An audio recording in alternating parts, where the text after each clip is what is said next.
The Abyss Beyond Dreams, Book 1 of the Chronicle of the Faller series by Peter F. Hamilton, published in 2014. Is anybody still watching this? Yes? No? I feel like people, they click on my videos out of curiosity for my thumbnails and for what I mean by the Incognito Critic, and then they click away as soon as they realize what kind of format it is. A guy sitting in front of a webcam with a hood pulled over his eyes. Anyway, Synopsis, Nigel, one of the ancient founders of the Commonwealth Empire, he travels into an alien pocket universe called the Void in the hopes of destroying it before it consumes all life in the known universe. Should you read this book?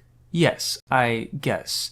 Much of the story is confusing, and it took me a while to get into the novel, but things do slowly come together. And surprisingly enough, it was a politics in this book that really worked for me. It wasn't a battle between rich families vying for more power. It was about those at the bottom struggling to change a corrupt system. Do things occasionally feel preachy?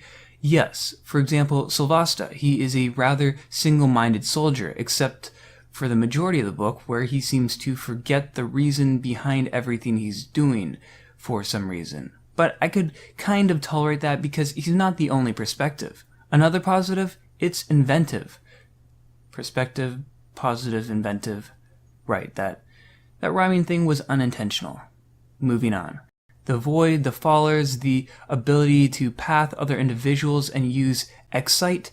Some of these concepts take a while to get used to, but they really do work quite well. I also liked most of the characters. I do wish that we got more from Nigel's perspective, but I suppose the author, he wanted to keep readers in the dark about what Nigel is up to make him seem that much smarter. There are a lot of things that I didn't see coming because, I couldn't see them coming. Not enough information. It did kind of work though, as long as you don't think too much about it.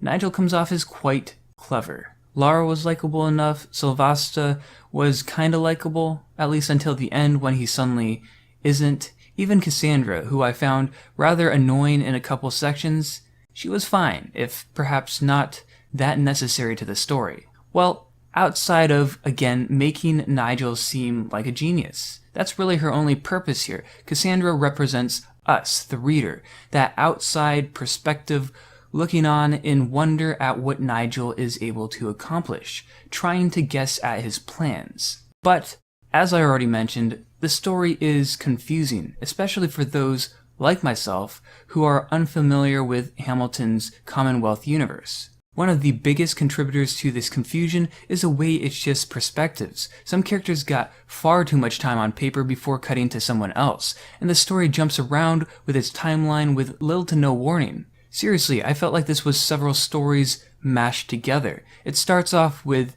this cool, time-jumping, creepy alien space adventure thing, then abruptly shifts to this medieval, superstitious society. I also didn't especially like the ending. The way things concluded for the characters in this less technologically advanced society, it felt too jarring and unwarranted. And I don't know, it all felt kind of abrupt. Still, in the end, The Abyss Beyond Dreams is worth reading. You should probably start elsewhere in Hamilton's sprawling Commonwealth universe, but things do eventually come together. It's a jumbled mess of a story with a lot of fun, inventive, and compelling ideas. Just be patient with it. Realize that you're not supposed to understand right off the bat. Anyway, that's all I've got. If you liked this video, please give it a thumbs up and subscribe, and thanks for watching. Peace.